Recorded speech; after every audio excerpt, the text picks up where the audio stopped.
ఏదైతే phone tapping వ్యవహారంలో కల్వకుంట్ల చంద్రశేఖరరావుని రేపు సిట్ విచారించబోతుంది.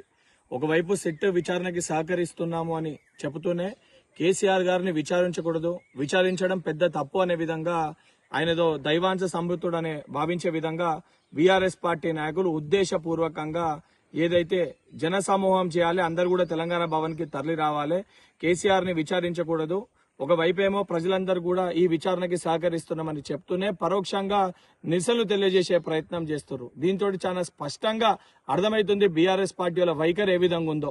ఎందుకంటే ఫోన్ ట్యాపింగ్ వ్యవహారంలో అన్ని ఏళ్లు కూడా కేసీఆర్ వైపే ఎత్తి చూపుతున్నాయి. ఫోన్ ట్యాపింగ్ వ్యవహారం వల్ల అత్యధిక లబ్ధి పొందింది కల్వకుంట్ల చంద్రశేఖరరావు, ఆనాడు తెలంగాణ రాష్ట్ర ముఖ్యమంత్రిని చాలా స్పష్టంగా మనందరికి కూడా అర్థమవుతుంది. అర్థమైనప్పటికీ కూడా పదే పదే ఫోన్ ట్యాపింగ్ మొదలేమో జరగలేదు, దాని తర్వాత జరిగింది, దాని తర్వాత ఎవరో చేసుంటారు, దాని తర్వాత సహకరిస్తాము. పరోక్షంగానేమో కేటీఆర్ హరీష్ రావుని విచారించినప్పుడు కూడా జూబ్లీహిల్స్ పోలీస్ స్టేషన్ పరిధిలో ఇదే విధంగా నిరసనలు తెలియజేసే ప్రయత్నం చేశారు. ఈ రోజు కూడా బీఆర్ఎస్ పార్టీ నాయకులు కావాలని ఉద్దేశపూర్వకంగా కుట్రపూరితంగా రేపు కేసీఆర్ ని విచారించే సమయంలో శాంతి భద్రతలకి భంగం కలిగించాలని ఒక ప్రయత్నం చేస్తున్నాడు. చాలా స్పష్టంగా వారి మాటల్లో అర్థమవుతుంది.